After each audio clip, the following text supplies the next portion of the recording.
Bon les amis, donc sixième jour, je viens de lever le bivouac là. On va tranquillement se diriger vers le décathlon de Marmande parce qu'il n'y a pas Sport 2000 ici. Et on va voir ce qu'ils peuvent faire pour le sac là parce que c'est impossible de continuer avec le même sac là.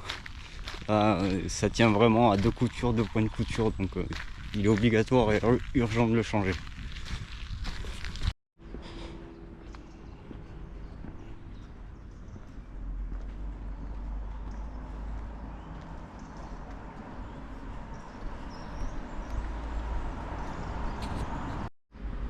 Donc là les amis, on est dans un petit bar au 47, juste en face de la gare. J'en profite pour recharger les batteries.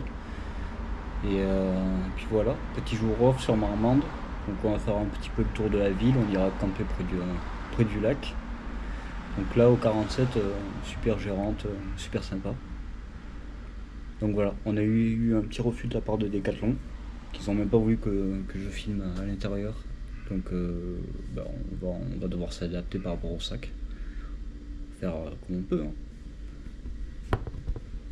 Les amis, on se retrouve au parc de la Fiole à Marmande. Je viens de recharger les batteries, je viens de manger et là on va se poser dans le parc en fait. Faire une petite vue tranquillement.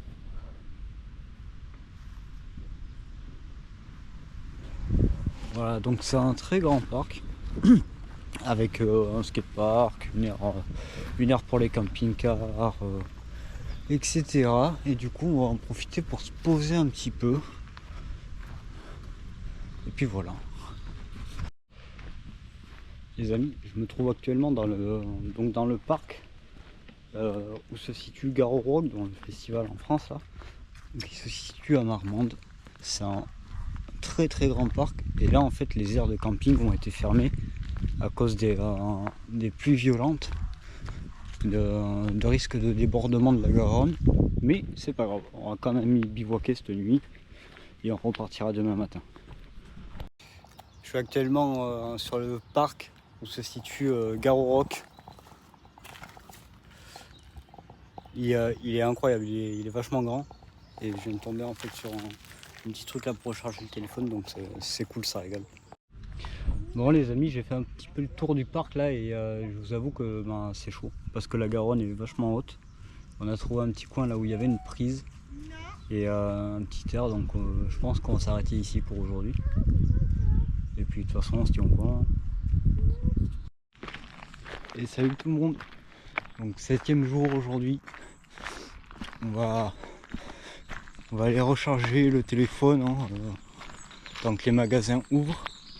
Et après on ira chercher un kit de couture et un chargeur pour l'iPhone. Et après on prendra la route tranquillement, direction Brive-la-Gaillarde. Bon les amis, on est arrivé à Intermarché. Donc il est 8h30 là, je suis un peu en avance. On va attendre que ça ouvre. Acheter un petit kit de couture pour rafistoler le sac. Et un chargeur d'iPhone et puis on est reparti. Donc aujourd'hui l'objectif c'est Duras. C'est un petit village où il y a un château, donc on va bivouaquer pas loin du château. Et puis voilà, et on se tient au courant. Bon les amis, donc on a notre petit kit de couture, notre chargeur Lightning qui nous a coûté moins cher que prévu. Donc là on a McDo sur la route. On va faire un petit arrêt vite fait, se prendre un café à McDo, histoire de recharger, ça va être très rapide. Pendant que le téléphone charge, on va aussi commencer à faire un petit peu de couture là à McDo. Et puis une fois tout ça fait, on se mettra en route. Aujourd'hui il n'y a pas trop de marche, il y a environ 5 heures jusqu'à Duras. Et on s'installera près du château et il y a des... J'ai regardé un petit peu, il y a des toilettes, il y a des douches, il y a tout ce qu'il faut pour se mettre bien. Donc on va en profiter. Bon les amis, batterie chargée à 60%. On a 6h44 de marche là. Donc on va y aller. On va repasser par le point de bivouac du premier jour où je suis arrivé à Marmande, par le lac de Beaupuy.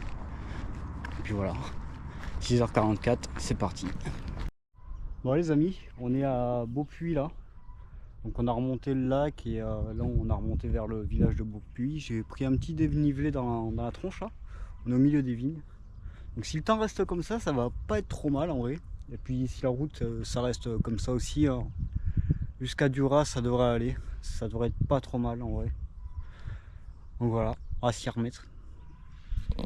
Bon les potes, je me suis arrêté au milieu de nulle part là. Je crois que c'est à côté d'un cimetière. Donc on va bouffer un petit peu là, il est midi 27. Je vais manger un bout et on va repartir.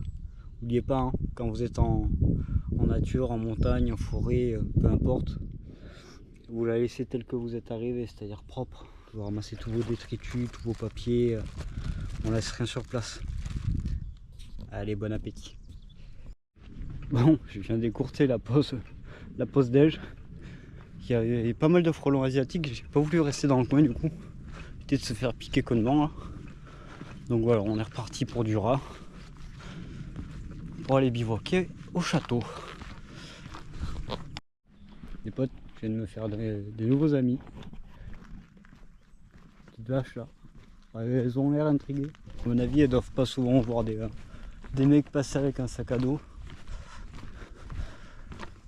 Il doit nous rester environ, je sais pas, 2-3 km avant Saint-Go, je sais plus quoi. Saint-Gobert ou un truc comme ça.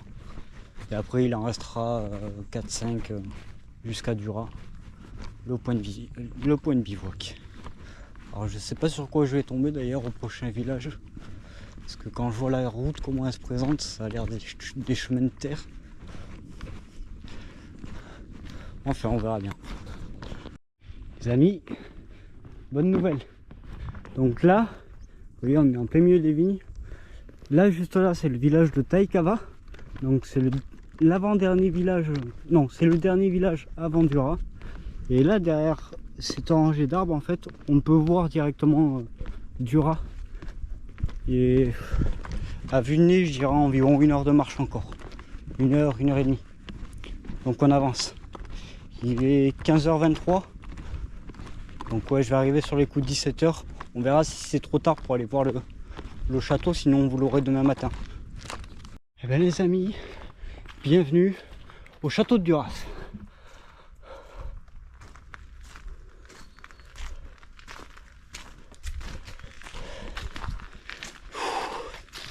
Excusez, je suis pas trop bavard, mais il y avait un putain de dénivelé à monter. Bon les amis, je viens d'arriver sur l'aire de repos là. Bon point, il y avait une douche, il y avait des lavabos, il y avait tout ce qu'il fallait. Seulement en fait ils ont tout fermé à clé, même les poubelles en fait ils ont mis des cadenas dessus et tout. C'est un délire, j'ai jamais vu ça. C'est le prix qui reste à l'extérieur, c'est 380, donc c'est pas bon pour mon téléphone. Donc voilà, moi je vais dormir donc au pied du château là. Et puis on se dit à demain. Abonnez-vous. Salut les potes, donc première semaine. Pour l'instant ça va plus ou moins. On est toujours au château de Dura. La première surprise ce matin au réveil, c'est que ma tente c'est une double paroi. Et les deux parois en fait sont couvertes d'humidité et du coup le sac de couchage, l'extérieur du sac de couchage est full humide. Donc du coup j'ai du matériel qui prend l'humidité et c'est pas cool. Donc voilà. On va essayer d'aller boire un petit café là, histoire de recharger le téléphone. Et après on va se renseigner s'il est possible de faire une petite visite du château. Donc les amis, je suis à la sortie de Duras là.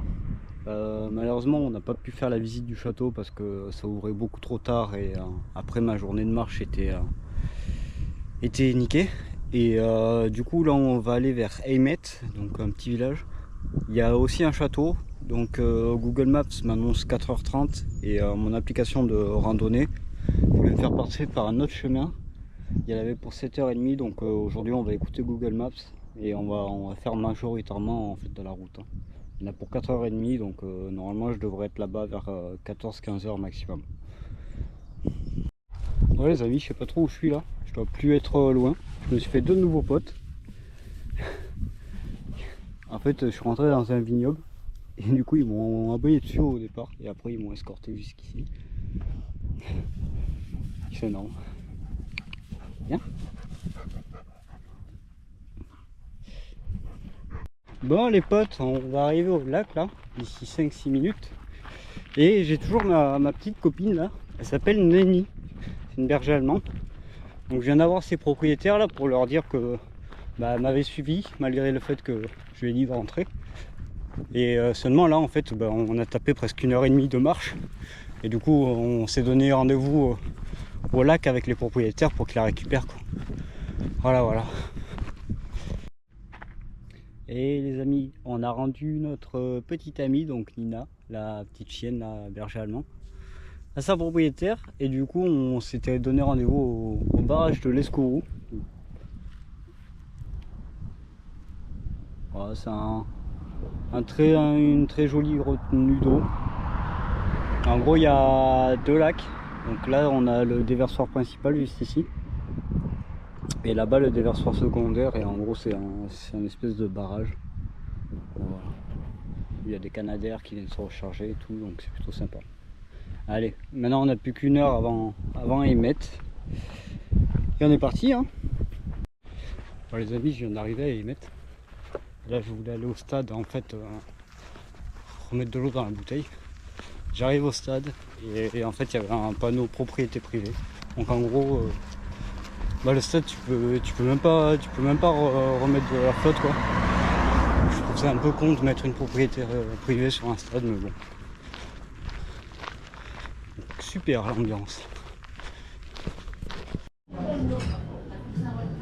Non,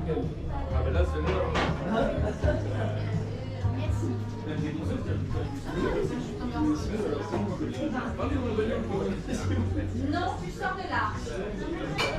Non, c'est pas vrai.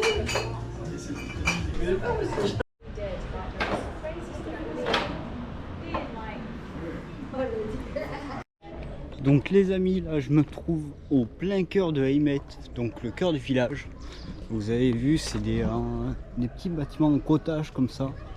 C'est absolument magnifique avec une place incroyable qui donne sur l'église. Donc là on va aller doucement vers le château où on m'a informé qu'on pouvait faire des plans librement, sans droit d'accès, sans rien du tout. Donc on va se faire ça tranquillement et vous aurez les images donc en direct. Ça y est les potes, on est enfin au château de Aymet. Donc je vais faire un petit reveal quand même. Je fais poireauter, j'aime bien ça. Bonjour. Donc voici le château. Donc une belle tour principale. On va aller voir d'un peu plus près ce qui se cache.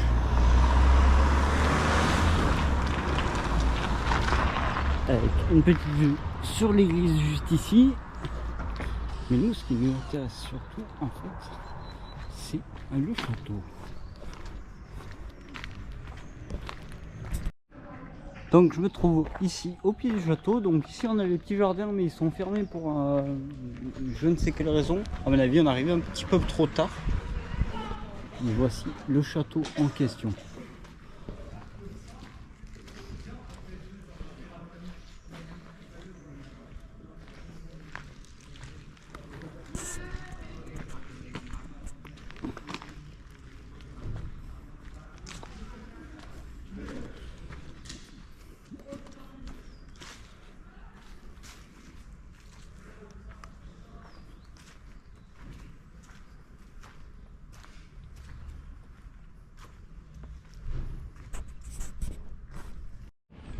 Donc voilà, vous avez eu quelques plans du château. Malheureusement, il est un peu squatté par des jeunes, hein, des choses qui arrivent.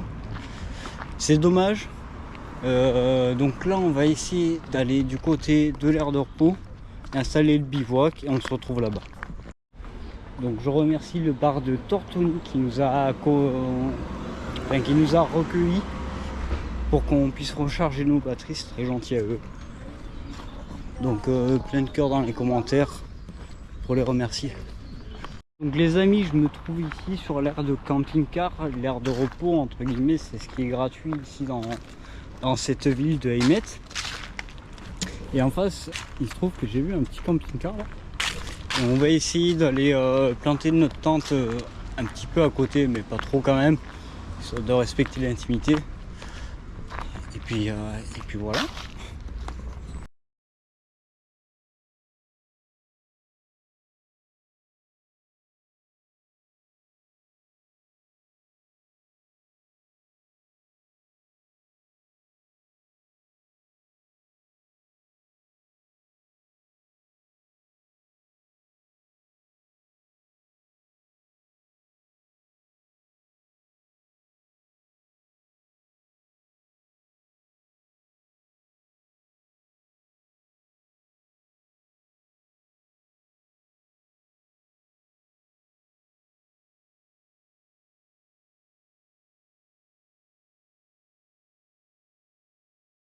Bon les amis, il est temps de vous dire la vérité sur les tentes de Decathlon à plus de 200 balles. Regardez-moi ça. En fait, au bout d'une semaine d'expédition, on a de l'humidité partout dans la tente. Et du coup, le sac de couchage donc, de chez Mammouth, moins 18 degrés, est full humide. Donc voilà, faites attention à ce que vous achetez. C'est pas parce que c'est des influenceurs sur TikTok qui vous ont dit que c'est du bon matériel que c'est vrai. Donc les amis, comment ça se passe la vie sur le bivouac? Le soir, vous voyez, on va chauffer un petit peu d'eau comme ça. Et après, en fait, j'ai le choix. Donc là, j'ai du cantonnier. Là, j'ai du riz aux champignons de Paris. Et là, j'ai du riz aux champignons de Paris. Hop, il en existe d'autres, genre riz méditerranéen ou je sais pas trop quoi. Là, ce soir, je vais prendre riz cantonné, histoire de changer un petit peu. Là, j'ai un petit peu de fromage, voilà. J'ai un petit peu de chorizo, du pain de mie, mon couteau. Et puis voilà, on va se faire un petit riz cantonné, à manger du chorizo, du fromage, histoire de récupérer quelques petites calories. Oui, ça boue. Donc voilà comment ça se passe à peu près. Donc là, je rajoute un petit peu d'eau parce que normalement, c'est à cuire au micro-ondes. Mais c'est surtout pour que ce soit moins sec en fait, parce que sinon c'est un peu sec, c'est limite quoi. Donc voilà. Donc les amis, fin de cette journée, donc on est à Eymet. Demain on prendra la direction de Brive-la-Gaillarde. Donc ce qui fait plaisir, c'est qu'on va retrouver les sentiers de grande randonnée. Donc ça c'est cool, ça va être beaucoup plus agréable pour la suite de la progression. Donc voilà, vous avez vu un petit peu comment ça se passait le bivouac, quel paysage je voyais avec vous. Et puis voilà, on se dit à demain et surtout, abonnez-vous. Salut l'équipe, on se retrouve à côté de la Dordogne là. On va bivouaquer ici là pour nous. Donc, je vais vous présenter quand même mon petit chez moi là pour les 6 à 8 mois. Là on a le petit café avec le petit réchaud. Ici on a un petit compartiment en fait à l'abri pour mettre le sac, le sursac, le sac de compression pour le sac de couchage et tout. Et dedans, voilà, j'ai mon petit duvet de moins 18 degrés avec ma petite lampe torche quand même, avoir un petit peu de lumière. Et là-dedans en fait je garde tout ce qui est vivres, eau et tout. Voilà, c'est pas très grand mais ça sera mon petit chez moi pour les 6 à 8 mois. Bon les potes, je me retrouve dans un resto chinois menu à volonté là, devant un match de Tourcoing-Poitiers, de je sais même pas quel sport. Mais voilà quoi, on va graille et puis on va profiter. Donc aujourd'hui, on a fait une grosse journée, une journée de 12 heures de marche. Demain, c'est 16 heures de marche qui nous attendent pour arriver à Brive-la-Gaillarde. Donc je pense qu'on le fera en 2 fois. Ne proposez jamais à un Hollandais de faire du buffet à volonté. Forcément que ça va partir en couille. Forcément les gars. Regardez-moi ça. Donc là, on se fait à la deuxième entrée. Et c'est pas fini, hein. On va se faire une belle entrecôte. Et puis voilà quoi. Donc les potes, là on a des escargots persillés, du poulet aux oignons, on a du porc au caramel au milieu, du canard laqué et je sais plus, il y en a trop, j'ai oublié. Voilà. Yo tout le monde, désolé pour la sortie tardive de la vidéo. Donc là je viens de sortir du buffet à volonté. Ça fait plaisir de manger à sa faim là, depuis le début. Donc là vous voyez il fait nuit noire. Donc j'ai une voie verte à côté, on va essayer d'y bivouaquer. Et puis demain matin on prend dans la route direction Brive-la-Gaillarde. Voilà. Désolé encore de l'heure tardive à laquelle la vidéo sortira sur TikTok. Voilà. On se dit à demain les potes. Donc les amis, 11e jour, on est au petit matin là. Je viens de lever le bivouac. On va doucement se diriger vers Brive-la-Gaillarde pendant les 2 prochains jours là. Et on va traverser pas mal de zones où il y a pas mal de châteaux. Donc on essaiera de filmer un peu tout ça. Voilà, là cette nuit j'ai dormi sur les berges de Tressignac, c'est à côté de Périgueux. Et puis voilà. Là on va essayer de faire un petit peu moins de kilomètres. Parce que hier je me suis vraiment détruit le corps. Hier pour rappel j'étais à Bergerac. Et dans la nuit je suis parti direction Périgueux. Donc j'ai tapé 12 ou 13 heures de marche pour pouvoir arriver à Périgueux dans la journée. Et puis voilà. Ceux qui sont nouveaux en randonnée, sachez une chose, c'est qu'en général quand on voit ça, ça fait plaisir quand on vient se bouffer quelques jours de national. Donc voilà, on est sur donc le sentier de randonnée donc du GR36 et du GR646. Et à partir de maintenant, on va pouvoir s'amuser un petit peu. Donc voilà, il y a, pour reconnaître ces petits sentiers là, en général c'est deux barres, une blanche et une rouge. Après il en existe d'autres que je connais pas bien, je crois qu'il y a du jaune, il y a du vert, il y a un peu de toutes les couleurs. Mais voilà, ça fait plaisir de trouver un sentier grande randonnée. S'il y a un chasseur dans le coin, ne tirez pas, je suis juste un randonneur, pas une biche. Bon les amis, je suis arrivé au château des Bories. Donc malheureusement, comme ça va être le cas pour beaucoup d'endroits, j'arrive hors saison. Il faut savoir que les périodes comme ça, c'est souvent l'été. Et de toute façon c'est pareil sur les GR en montagne. Les refuges sont souvent ouverts en été. Ça peut pousser jusqu'à début octobre, mais voilà quoi. On va aller voir ce petit château. Puis voilà. Voilà les potes, il est tellement big. Il y a même des petites douves là en bas. On va pas trop marcher sur la pelouse, on sait jamais. Parce que normalement c'est censé être fermé. Mais le château est bien big, je kiffe. Donc là il est 11h15. On a marché beaucoup plus vite que prévu. On est un petit peu plus de la moitié de l'itinéraire en fait que j'ai tracé ce matin. Et puis voilà, on va se poser un petit peu là. Avec un petit peu de pain de mie, du morbillet, un petit peu de saucisson là. Récupérer des forces et après on va repartir. Bon les amis, je suis assez crevé aujourd'hui. Ça doit être la journée d'hier de fou furieux que j'ai fait. Donc là je suis arrivé à Saint-Vincent sur Lise, je crois que ça s'appelle comme ça. Et avec un petit coin de paradis là. Donc je pense que je vais m'arrêter là pour aujourd'hui. Et demain on sera plus reposé et on pourra marcher un petit peu plus quoi.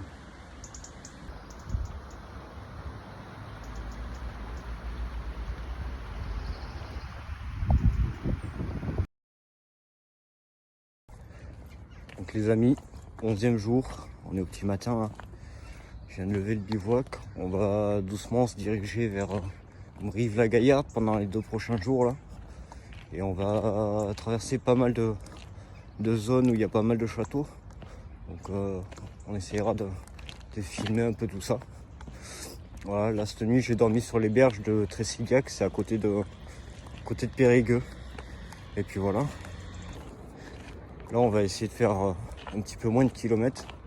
Parce que hier je me suis vraiment détruit le corps.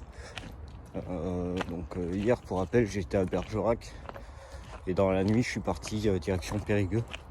Donc j'ai tapé 12 ou 13 heures de marche pour pouvoir arriver à Périgueux dans la journée.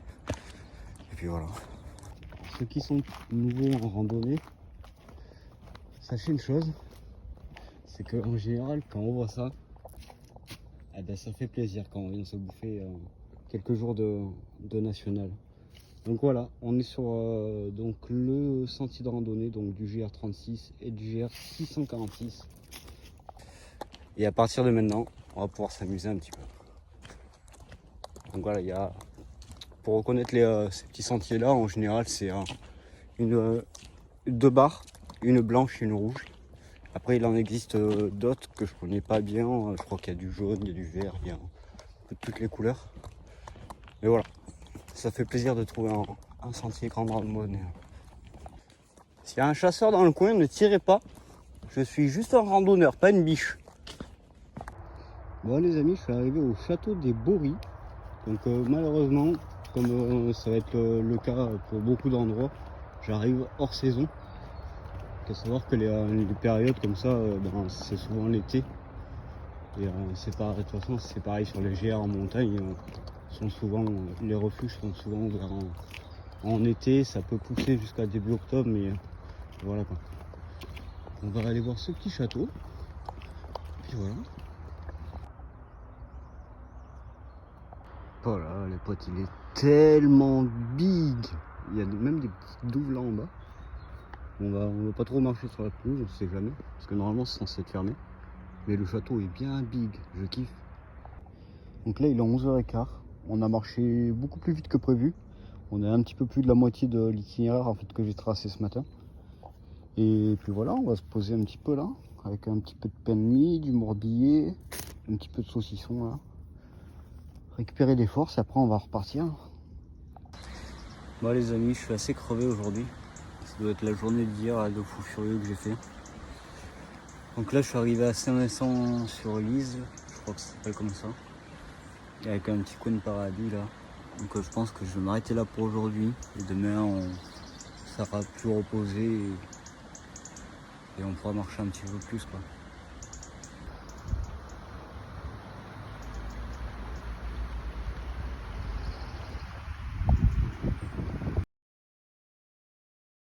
Les amis, bienvenue à Hautefort, au château de Hautefort précisément.